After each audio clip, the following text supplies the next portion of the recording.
kita pada perbincangan yang lepas kita bincang sampai soalan 5 kan. Jadi hari ini kita akan bincang dengan soalan yang ke-6. Okey. So sebelum tu cikgu harap boleh respon tak cikgu punya screen okey, boleh nampak ke paparan cikgu? Boleh. Okey, thank you. Okey, so boleh tak seorang tolong bacakan soalan 6? Okey, kita sambung dengan soalan 6. Ada yang boleh bacakan soalan?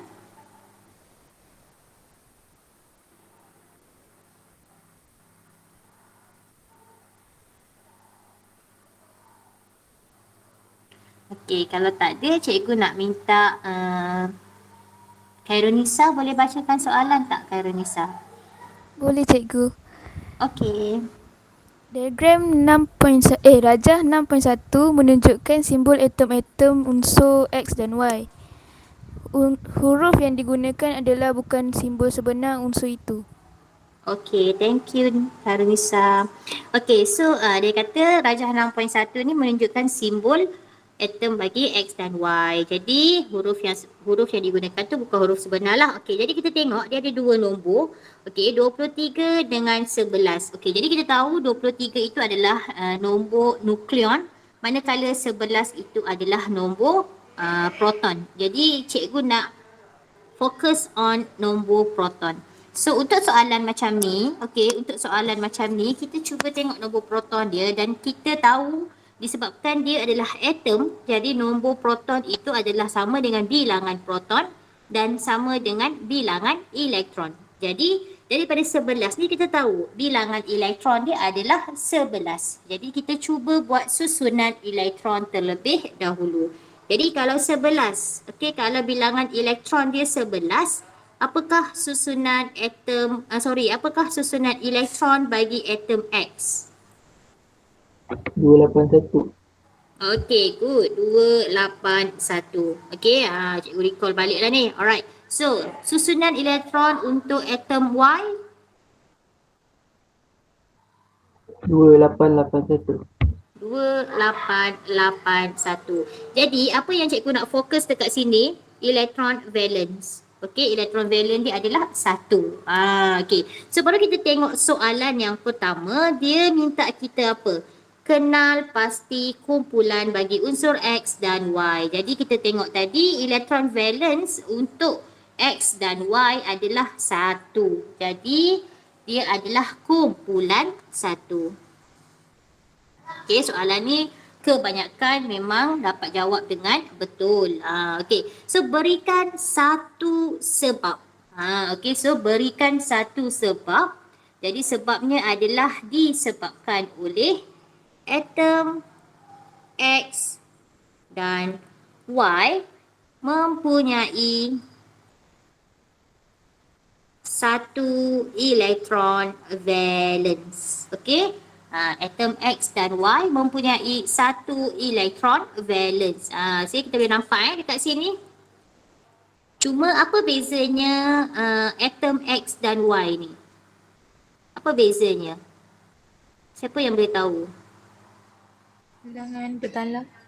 Yes, betul. Bilangan petala yang mempunyai ataupun yang diisi elektron. So kita tahu atom X ni berada pada kala yang pada kala ketiga, manakala atom Y berada di kala yang keempat. So kalau kita susun dalam susunan menurun, kalau kita letak dia dalam susunan menurun, so X berada di atas, Y berada di bawah.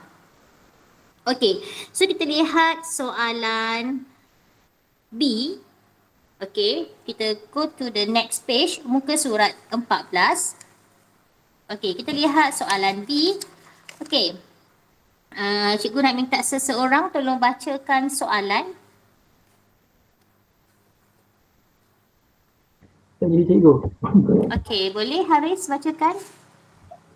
Rajah 6.2 menunjukkan susunan radas bagi satu eksperimen untuk membandingkan kereaktifan unsur X dan unsur Y terhadap oksigen. Okey, thank you so much. Okey, so dekat sini kita boleh tengok dia nak membandingkan kereaktifan unsur X dan unsur Y. Jadi kita tahu semakin menuruni kumpulan. Semakin menuruni kumpulan. Kenapa menuruni? X dekat atas, Y dekat bawah. So semakin menuruni kumpulan satu, apa yang kamu tahu tentang kereaktifan atom-atom dia? Semakin bertambah atau berbeza? Semakin bertambah atau berkurang?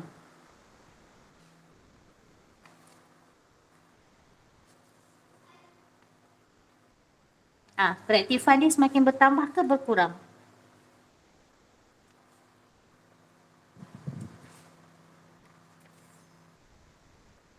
Bertambah je. Semakin bertambah. Okey. So macam mana kita nak tahu dia reaktif? Kita tengok nyalaan. Okey, kita lihat dia punya nyalaan.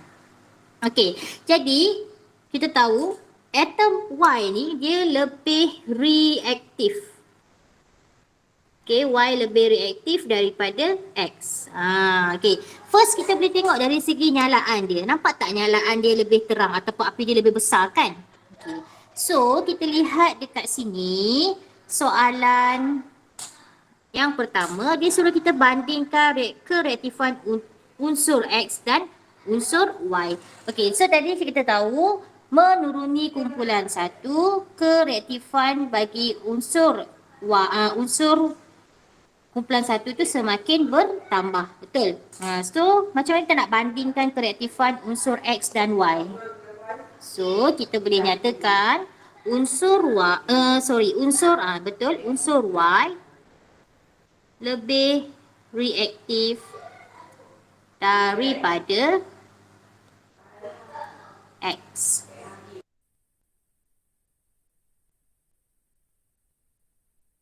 Okey, unsur Y lebih reaktif daripada unsur X. Okey, sebab dia cuma suruh kita bandingkan sahaja. Soalan yang kedua, barulah dia suruh kita terangkan. Okey, siapa boleh cuba terangkan? Yang pertama kita kena kaitkan dengan apa untuk kereaktifan ni?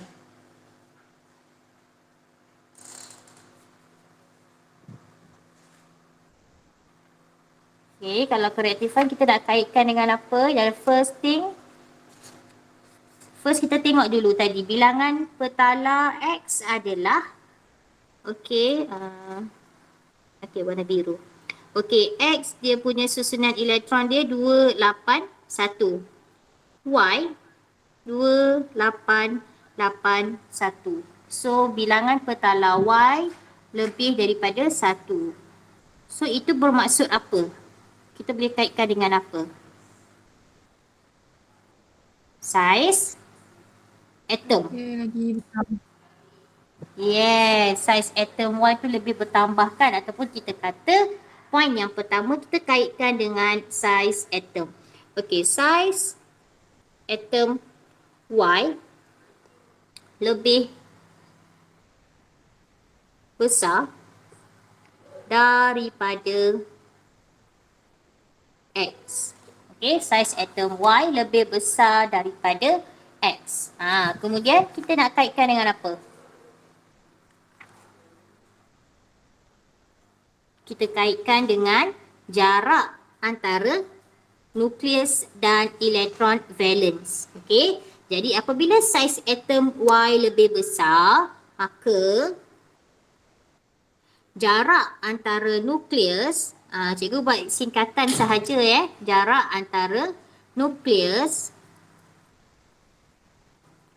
dan elektron valence bagi atom Y adalah lebih jauh. Okey, apa maksud jarak antara nukleus dan elektron valence tu? Dia yang ini. So Y ni dia ada 4 petala kan? So kalau kita lukis, ni dia punya nukleus. 2 3 4. Okey. So jarak di antara ni nukleus ni dengan elektron valence. So jarak dia ni semakin jauh. Okey. So apabila jarak di antara nukleus dengan elektron valence ni semakin jauh, jadi daya tarikan antara nukleus dengan elektron valence dalam atom Y ni dia akan jadi lagi lemah. Jadi elektron dalam atom Y ni dia lebih senang untuk membebaskan elektron valence dia. Sebab itulah selagi lagi tinggi kecenderungan atom itu melepaskan elektron atau mendermakan elektron, lagi reaktif sesuatu atom dalam kumpulan satu itu. Boleh faham tak?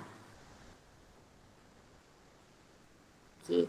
Jadi kat sini cikgu dah bagi 2 point. So point yang ketiga, apabila jarak antara nukleus dan elektron valence itu semakin jauh, jadi kita katakan daya tarikan antara nukleus dan elektron valence adalah lemah lah, lebih lemah. Kita kena guna perkataan lebih lah sebab kita membandingkan antara dua item, dua benda Okey. So apabila daya tarikan antara nukleus dan elektron valence tu lebih lemah, kecenderungan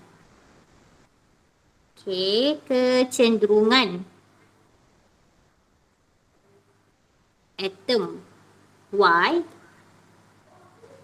ataupun unsur Y melepaskan elektron adalah lebih tinggi.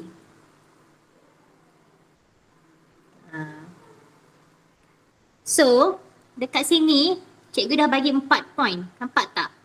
So, dekat sini dia ada 4 point. Tapi maksimum dia hanya dapat 3 markah. So, at least kalau kamu dah jawab 1, 2, 3, dah boleh dapat markah. Okay, at least kamu bagi 3 point dekat situ. Dah boleh dapat 3 markah. Sebab maksimum dia 3 markah sahaja. Okay, boleh ke kelas? Boleh. Okay, kamu nak salin ke? Kalau nak salin tak apa, saya boleh tunggu.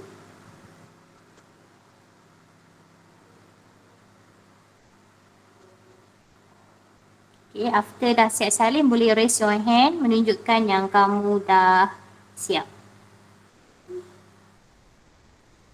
Okay, siapa yang dah siap salin tu angkat tangan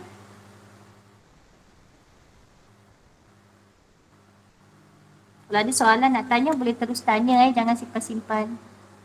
Okay, 4 orang, 5 orang dah angkat tangan. Okay.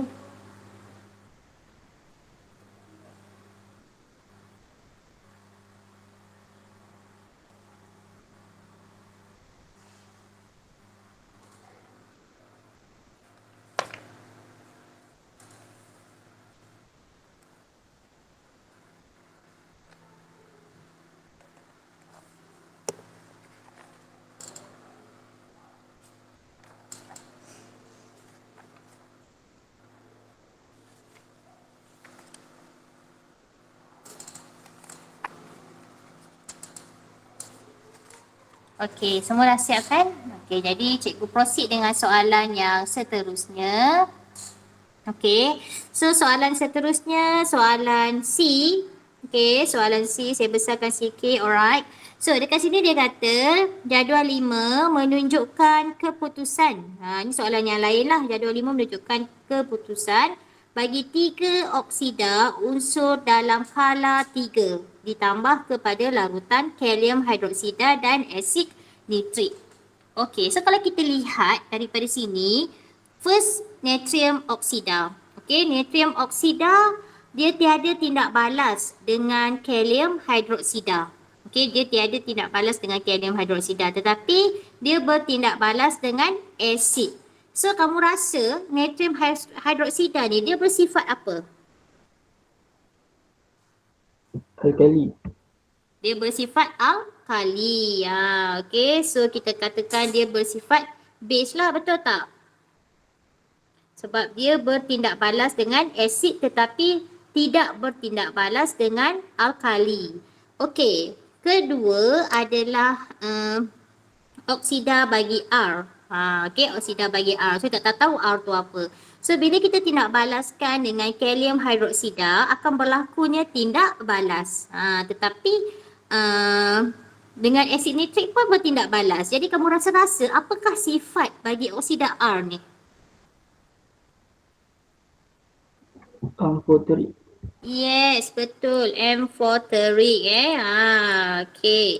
Dan seterusnya yang ketiga iaitu oksida bagi S. Okey, oksida bagi S ni tindak balas dia hanya berlaku dengan kalium. Okey, dia hanya bertindak balas dengan kalium sahaja. Tetapi dengan asid nitrik dia tiada tindak balas. Jadi kita boleh agak oksida S ni dia bersifat apa? Asid. Dia bersifat asid. So kita tahu daripada kiri ke kanan dalam kala, so dia akan berubah sifat dia akan berubah sifat iaitu daripada base, amphoteric dan ke kanan itu bersifat asid. Okey, jadi kalau kita lihat soalan dia tanya kita oksida bagi unsur dalam jadual 5 menunjukkan sifat berasid, bersifat base atau amphoteric. Dia suruh kita nyatakan oksida yang menunjukkan sifat asid. Jadi senanglah kan, kita dah jawab pun sebenarnya. Jadi yang bersifat asid tadi adalah, yang bersifat asid tadi mana ni kan? Jadi jawapannya adalah oksida S. Yang ni oksida S. Yang bersifat amphoteric, yang bersifat amphoteric apa? So kita tengok amphoteric kat sini kan. Dah ada dah pun. So amphoteric dekat sini adalah oksida R. Senang aja kan soalan ni. Okey, tapi cikgu rasa ramai yang dapat jawab dengan betul soalan ni Okey, so kita tengok soalan yang seterusnya iaitu soalan nombor 7. Okey, soalan nombor 7 ini tentang nilai pH iaitu dia tajuk mana ni? Tajuk yang ke berapa ni? Ke-6 kan, iaitu tajuk asid, base dan juga garam. Okey, so orang tolong bacakan soalan please.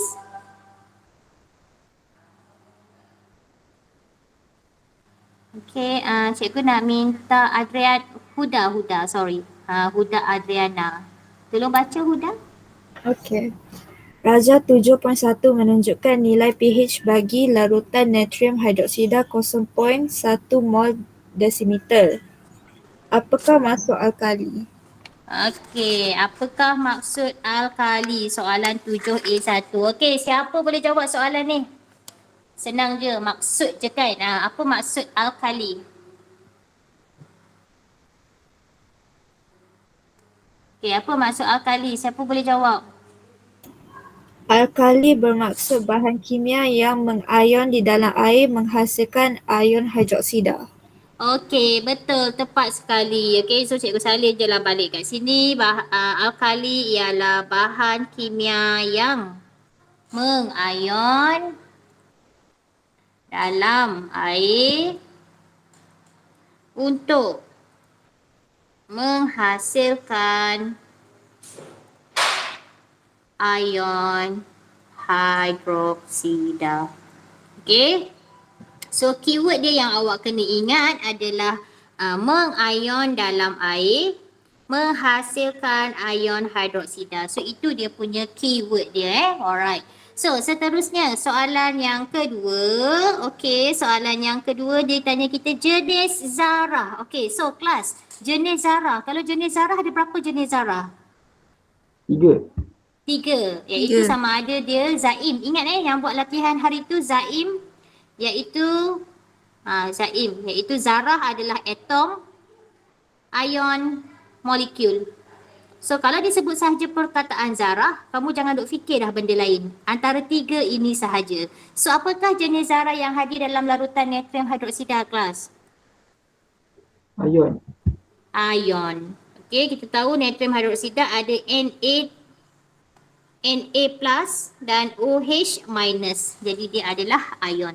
Okey. Alright, seterusnya soalan yang ketiga. Hitung nilai pH bagi larutan natrium hidroksida dalam rajah 7.1. So dia bagi dekat sini adalah nilai kepekatan larutan natrium hidroksida iaitu 0.1 mol. Siapa ingat formula nak cari pH? Formula apa kita nak guna kat sini? Cepat, formula apa kita nak guna ni? POH ni. pOH. Kenapa kita guna pOH? Sebab kita nak cari alkali. Sebab natrium hidroksida ini adalah alkali. Okey, so dia menghasilkan ion hidroksida. Jadi pOH sama dengan negatif log kepekatan OH. Betul tak? Kepekatan OH kan? Kepekatan ion hidroksida. Jadi negatif log sama dengan darab berapa ni? 0.1. Kenapa kita tulis 0.1? Sebab kepekatan dia adalah 0.1. Okey, jadi berapa awak dapat? 1. Okey, ini adalah nilai pOH, maknanya nilai untuk ion hidroksida. Tapi soalan nak nilai pH. Jadi kita kena guna formula yang kedua, iaitu pH sama dengan apa? 14 tolak POH. 14 tolak pOH. P cikgu tu dah sama besar dengan OH dah. Okey, jadi pOH. Jadi pH sama dengan 14 tolak dengan 1. Jadi berapa nilai pH dia? Adalah 13. Okey, sebab tu 2 markah. Kenapa 2 markah? 1 markah dekat sini, 1 markah dekat sini. Okey, cikgu ingat soalan ni semua directly je cari pH. Dia buat pH sama dengan log H plus tu. Okey, Okey, seterusnya soalan B. Okey, soalan B, siapa boleh bacakan soalan?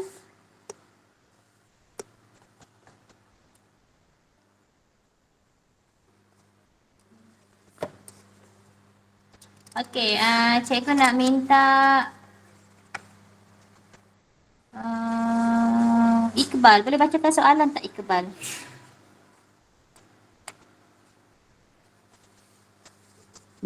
Cikgu, Iqbal tak boleh buka mic. Oh ya ke, Iqbal tak boleh buka mic. Okey, tak apa.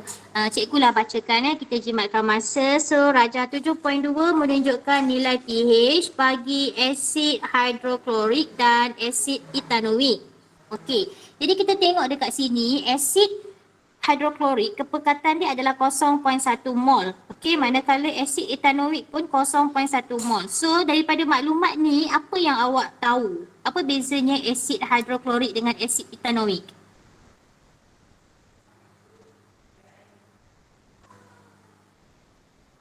Lagi satu kita tengok nilai pH. Okey, kepekatan dia sama tetapi nilai pH untuk asid hidroklorik adalah 1 tetapi nilai pH untuk asid etanoik adalah 5. So, apa yang maklumat yang awak boleh keluarkan? Ataupun apa yang awak tahu? Ataupun beza antara asid hidroklorik dengan asid etanoik? Based on nilai pH ni. Asid kuat dengan lemah je. Yes, betul Danish. Betul juga Haris saya jawab tadi. So, asid kuat dan asid lemah. So, asid hidroklorik ni adalah asid kuat. Kalau kita tengok pun nilai pH dia 1 kan. Manakala asid etanoik ni nilai pH dia 5. So, itu menunjukkan bacaan dia adalah adik pula dah. Besar jadi adik. Asid lemah.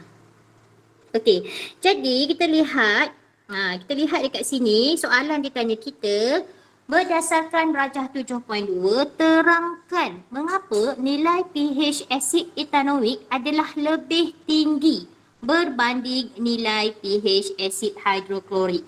Dan saya tak faham kenapa ramai yang jawab kerana asid etanoik lebih kuat daripada asid hidroklorik. Sebab dia kata, ni jawapan kamu lah, bukan kamu, jawab kawan-kawan kamu. Sebab dia kata nilai pH 5 tu lagi tinggi. Kan maksud cikgu? Sebab nilai pH 5 tu lagi tinggi daripada pH 1. So dia kata asid etanoik tu asid kuat. Kamu kena faham nilai pH kalau asid lagi rendah lagi kuat. Okey, nilai asid lagi rendah lagi kuat. Tapi kalau alkali dia terbalik. Lagi tinggi lagi kuat asid tu. Alkali itu. Okey.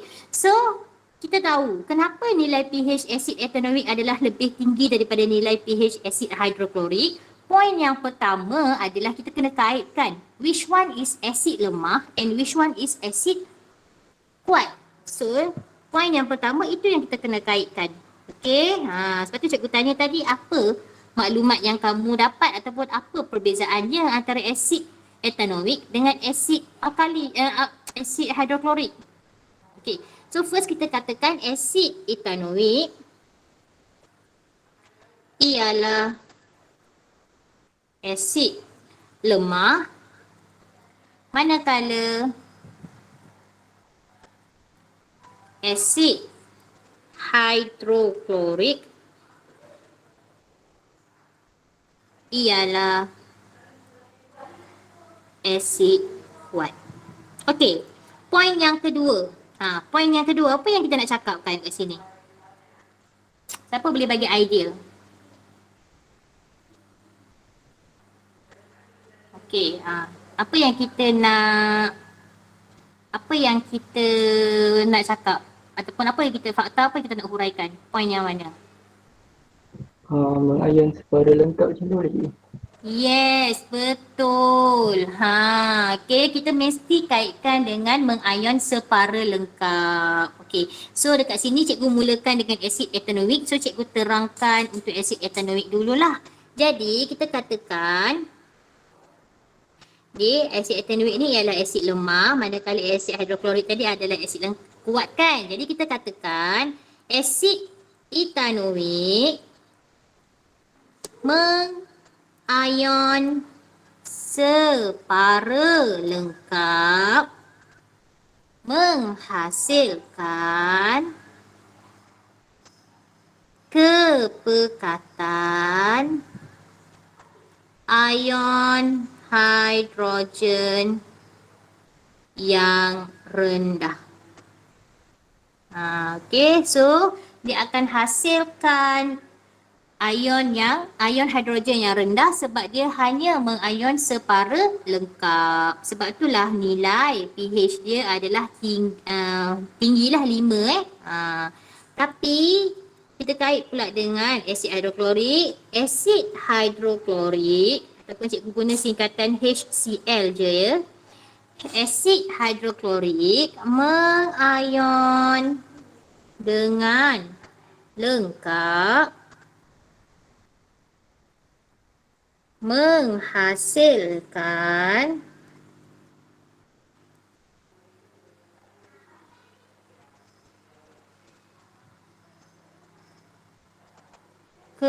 kepekatan ion hidrogen yang tinggi. So kita kaitkan macam tu. So ingat lepas ni kalaulah soalan tentang macam ni, soalan tentang disuruh bandingkan nilai pH, so kita kaitkan dengan kekuatan sesuatu asid. So bila kita kaitkan dengan kekuatan sesuatu asid, poin yang kedua mesti kita kaitkan dengan dia mengayon. Okey, satu mengayon lengkap, lagi satu mengayon separa lengkap. Kemudian poin yang ketiga kita kaitkan dengan kepekatan ion hidrogen yang terhasil. Kalau ion itu tinggi kepekatannya, maka dia akan hasilkan nilai pH yang rendah. Alright? Boleh? Boleh saya gerakkan, saya go to the next question? Boleh. Okey, kamu boleh screenshot kan? Boleh screenshot dia punya jawapan tu. Kau tak sempat salin. Okey, seterusnya. Soalan C. Okey, saya perasan soalan pengiraan ni ramai yang masih lagi lemah. Cuma beberapa orang je yang saya nampak dia dah boleh cuba jawab soalan macam ni. Okey, kamu kena ingat soalan pengiraan ni memang akan keluar. Okey, memang akan keluar. So yang tak tahu cara nak kira, dari sekarang dah kena belajar. Okey, kena kuasai betul-betul. Okey, jadi kita baca soalan. Seorang pembantu makmal ingin menyediakan plumbum 2 sulfat seperti yang ditunjukkan oleh persamaan berikut. Okey, plumbum nitrat tindak balas dengan natrium sulfat menghasilkan plumbum 2 sulfat dan juga natrium nitrat. So dia dah seimbangkan. Okey. So soalan dia nak apa? Soalan dia suruh kira hitung jisim plumbum 2 sulfat yang terbentuk. So dia nak tahu jisim mesti unit gram. Cikgu memang akan letak maklumat tu dekat atas persamaan. Okey, cikgu akan letak maklumat atas persamaan. So dia nak tahu, kat sini dia nak tahu gram. Okey, dia nak tahu jisim tu berapa. Ni okey. Dan terbentuk apabila 50 cm larutan plumbum 2 nitrat berkepekatan 0.1 mol per desimeter padu ditambah ke dalam 50 cm padu larutan natrium sulfat 0.1 mol per desimeter padu. Okey. So apa langkah pertama yang kita nak cari sekarang ni? Okay, so cikgu keluarkan maklumat dekat sini. Okay, so sini adalah 50 cm padu. Boleh nampak ke? Boleh kan? Dan 0.1 mol desimeter padu. Dan natrium sulfat. Okay. Cikgu guna pen yang berbeza lah. Okay, natrium sulfat pun sama. 50 cm padu. Dan juga 0.1 mol per desimeter padu. Okey, so langkah yang pertama, apa yang kita nak buat? Kita nak guna formula apa kelas? Kita nak guna formula apa ni? Siapa ingat?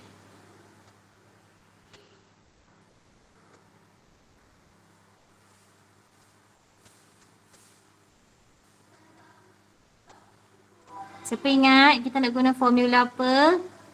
Kita cari bilangan mol plumbum 2 nitrat. Boleh? Saya tak kisah pun nak cari yang mana-mana. So cikgu kat sini cikgu nak cari bilangan mol plumbum 2 nitrat. Okey. So first kita cari bilangan mol plumbum 2 nitrat. Okey, so macam mana nak cari bilangan mol? Untuk asid kita boleh guna MV per 1000. Okey, MV per 1000. So berapa kita dapat ni? Kepekatan dia adalah 0.1 darab dengan isi padu dia adalah 50 bahagi dengan 1000. Okey, berapa kamu dapat? Kira sekarang. Cikgu tunggu jawapan. Kau ada tulis dekat ruangan chat. Berapa jawapan awak dapat? 0.1 darab 50 bahagi 1000.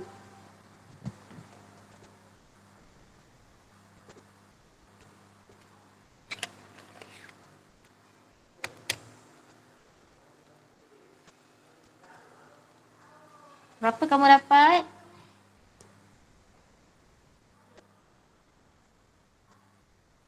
Okay, Danish. Dapat berapa Danish? Dapat 5 kali 10 darab kuasa 23. Anda pasti? Terus?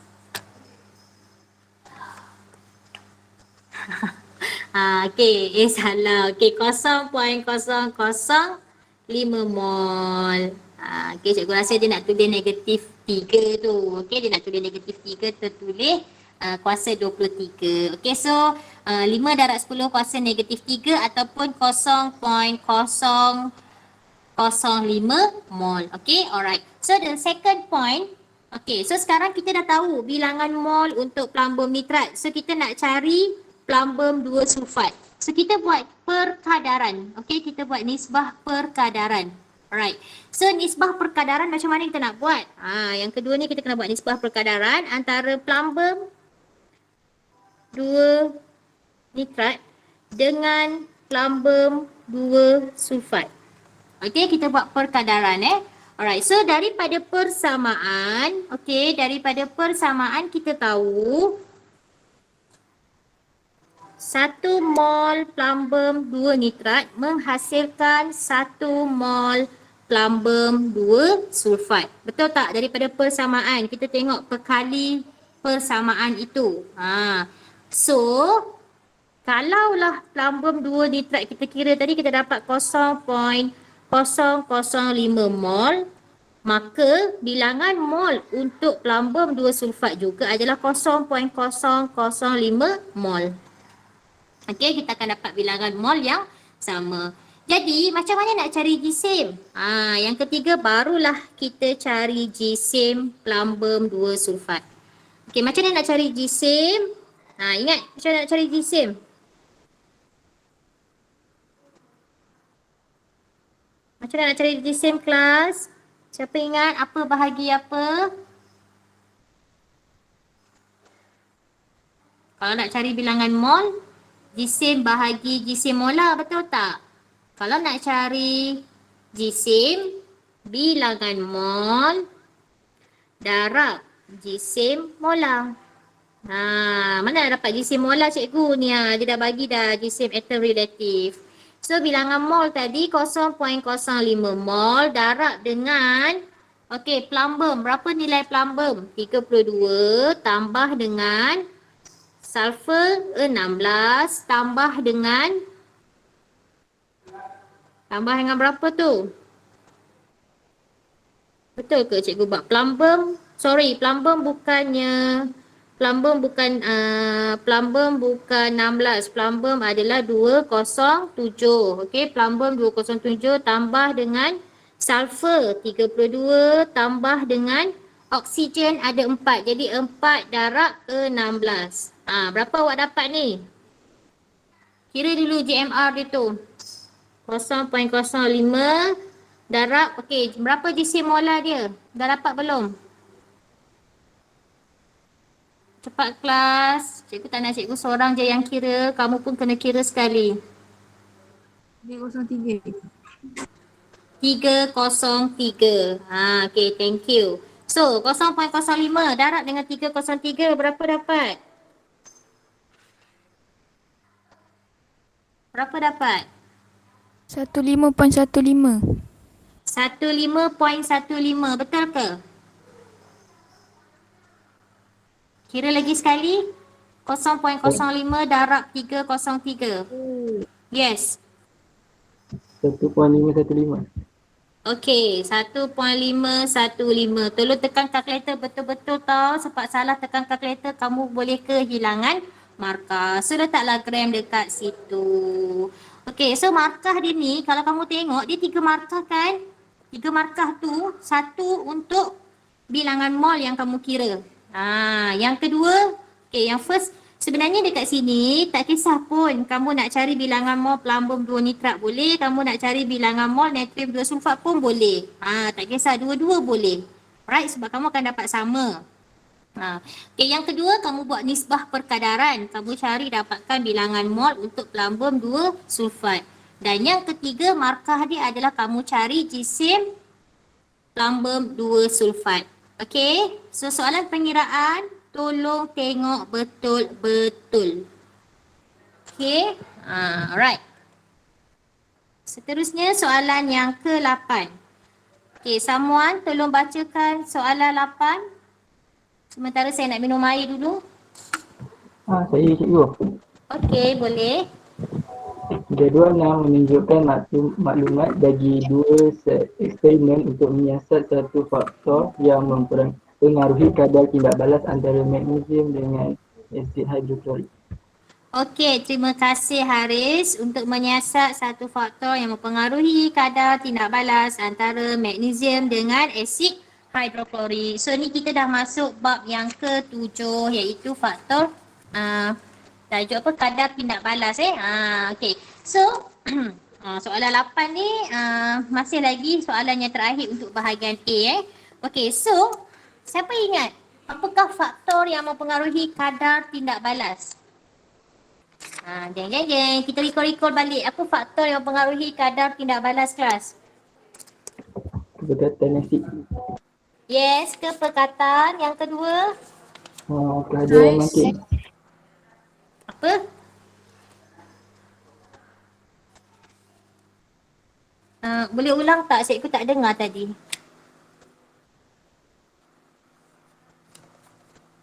First, kepekatan. Yang kedua,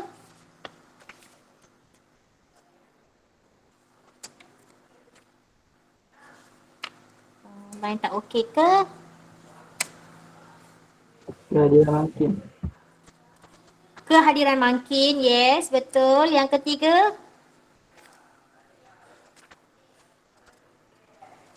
apa? Size. Size.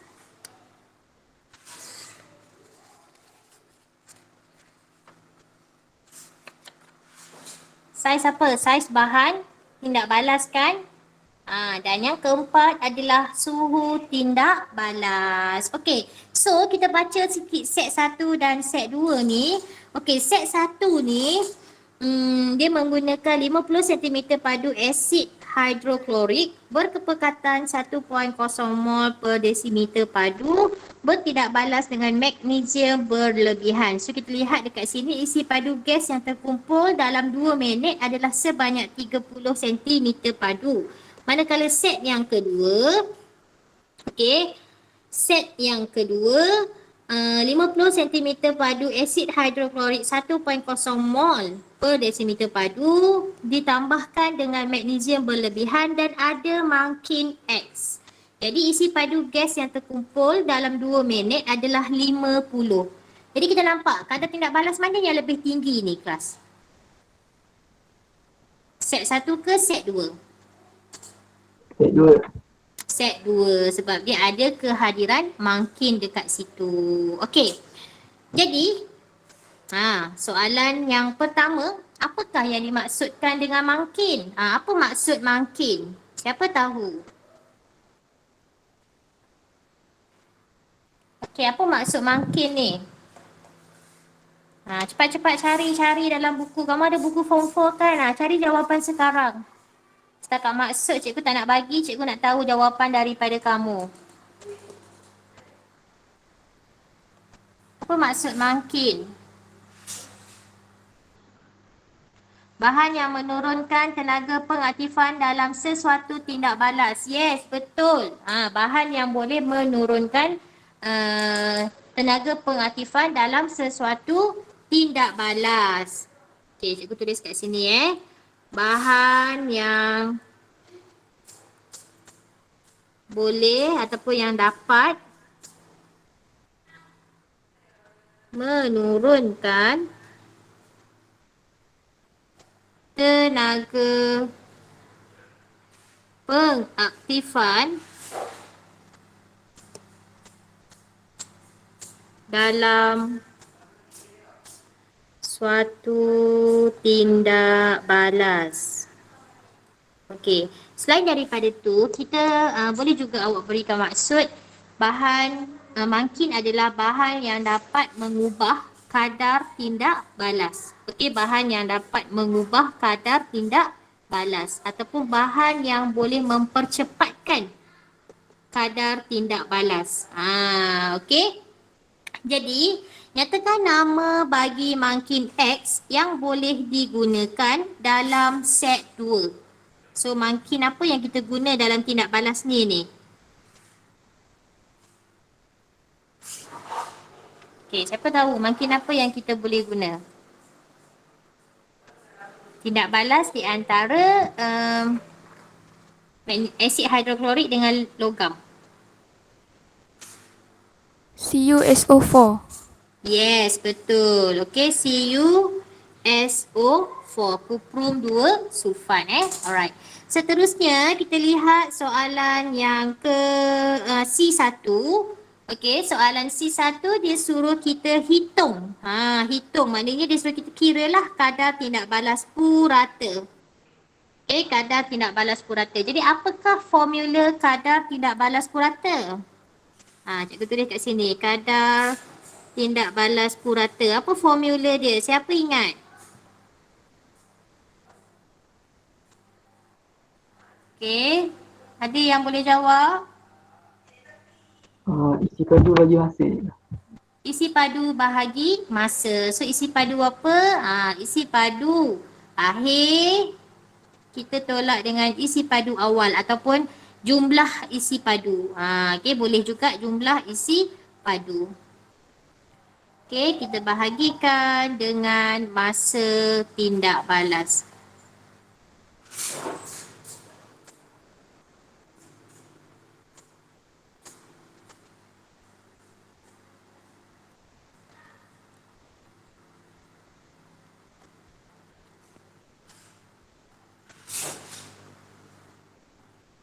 Okey, bahagikan dengan masa.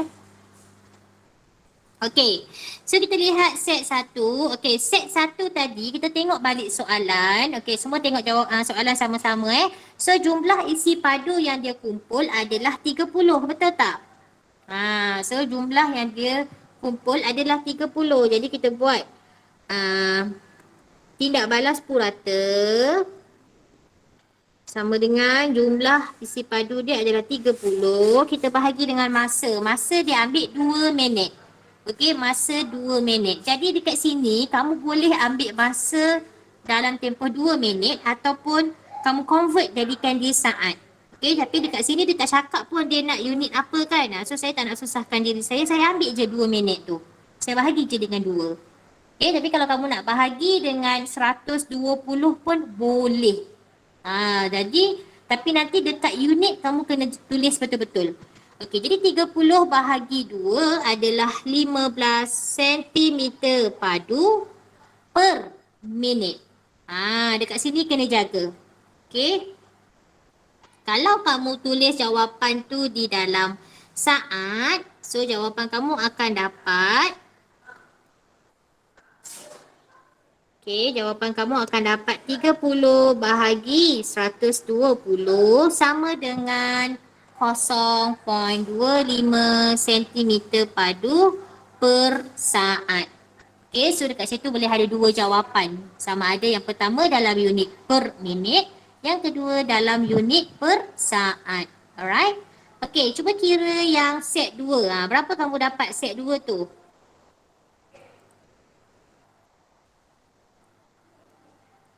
Berapa kamu dapat?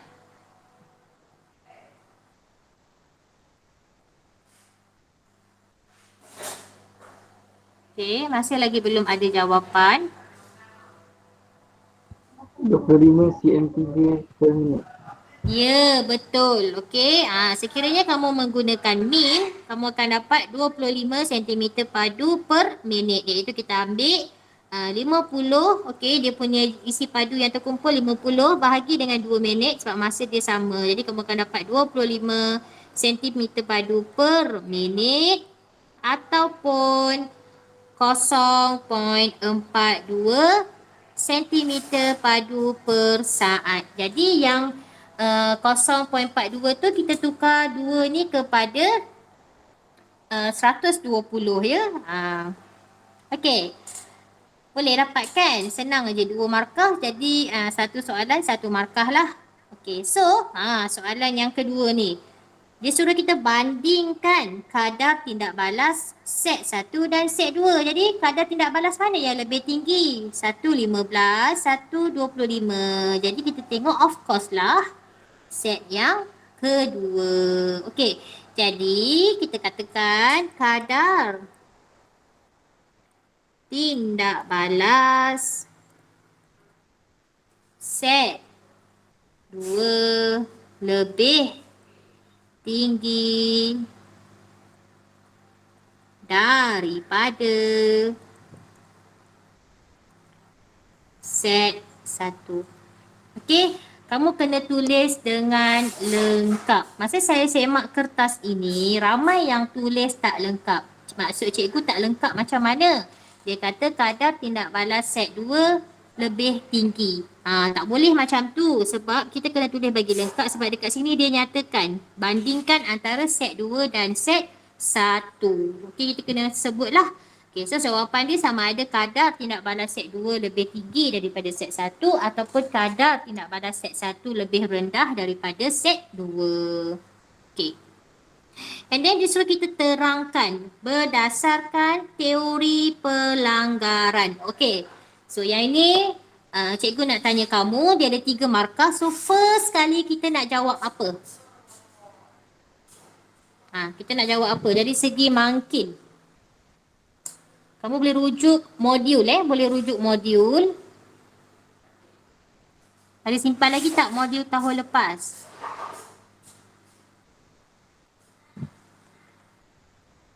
Okay, first kita nak kaitkan apa? Dia mungkin tadi kan? So kalau mungkin, first kali kita kena kaitkan kehadiran mungkin. Okay, jadi kehadiran mungkin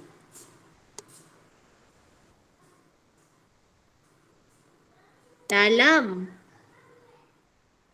set 2, okay, dia akan menghasilkan lintasan alternatif.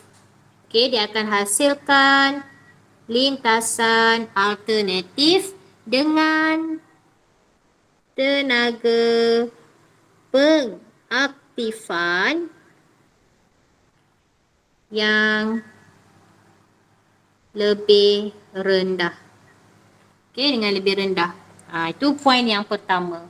Poin yang kedua, apabila dia menghasilkan lintasan alternatif dengan tenaga pengaktifan yang lebih rendah, jadi lebih banyak zarah mencapai tenaga pengaktifan dalam set 2. Silap set pula. Set 2 macam ni Okey.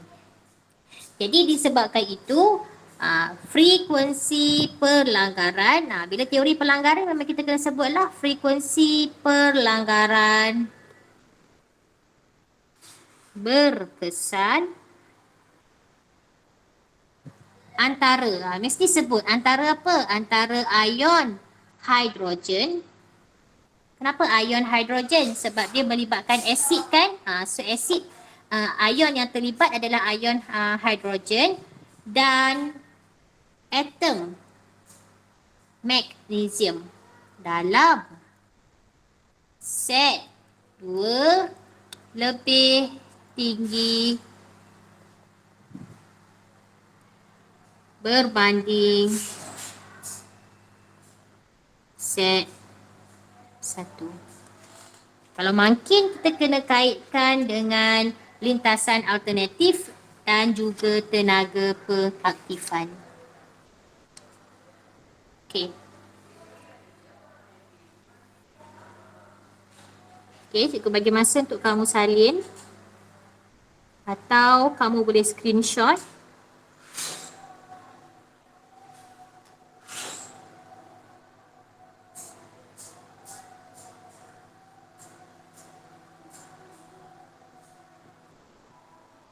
Okey, dah ke? Alright. So, cikgu proceed dengan soalan D. So, cikgu rasa ni soalan terakhir kita untuk malam ni sebab cikgu tak nak buat kelas lama-lama. Cukup 1 jam. Okey. So, soalan D dia kata kat kita rajah 8 menunjukkan rajah profil tenaga bagi tindak balas antara magnesium dan asid hidroklorik bagi kedua-dua eksperimen. Okey. So dekat sini ada 2 lengkungan. So dia suruh kita labelkan yang mana satu set 1 dan yang mana satu lengkung set 2. Okey, bila nak label, kamu kena ambil anak panah macam ni, tunjuk. Inilah lengkung. Okey, ini lengkung. So, cikgu letak sini A, sini B. Okey, yang mana satu set 1? Yang mana satu set 1? A ke B? Okey, ni adalah set 1. Ada yang tak berapa jelas ke yang set 1 dengan set 2 ni, manakala ini adalah set 2. Okey. Dia sebenarnya inilah kita panggil tenaga pengaktifan. Okey, yang cikgu letak warna merah itu adalah tenaga pengaktifan. Jadi apabila kita letakkan mungkin, dia menyebabkan mungkin tu dia akan menghasilkan satu lintasan alternatif yang baru. So lintasan alternatif yang baru ini yang mana dia punya tenaga pengaktifan lebih rendah. Cikgu, tenaga pengaktifan tu yang mana? Tenaga pengaktifan yang ini. Okay, so kita ambil daripada bahan tindak balas, tenaga bahan tindak balas tu. So daripada sini sampailah ke sini. Itu adalah tenaga pengaktifan yang warna hijau tu.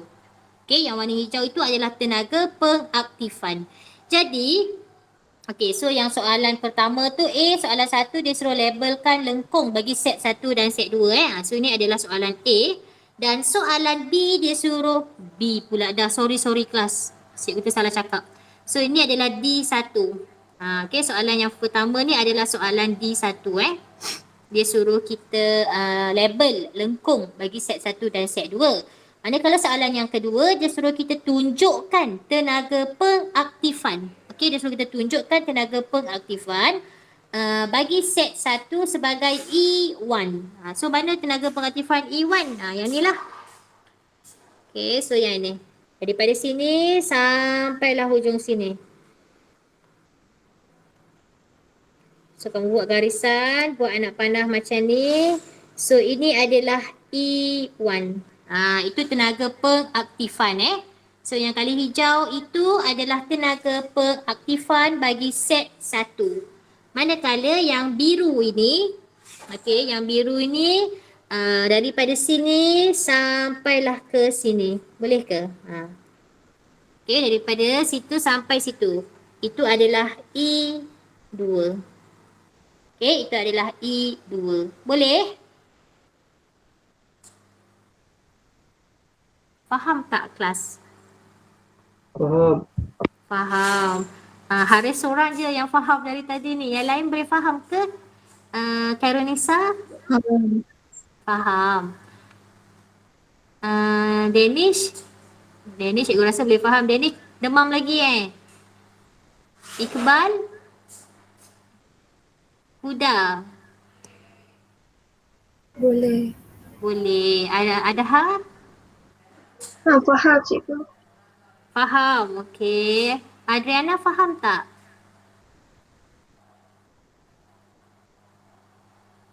Rosmawati? Okey. Ke ada tulis dekat ruangan chat.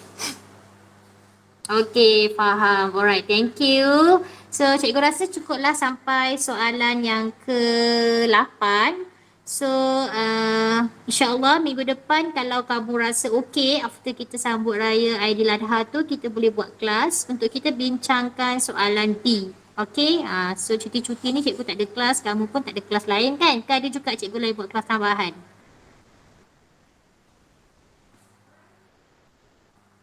Okay, kalau tak ada, nanti kita set masa, kita cuba habiskanlah bincang soalan-soalan ni Alright, so sekian saja. Cikgu, kamu tahu kan kita baru kehilangan salah seorang cikgu sekolah kita.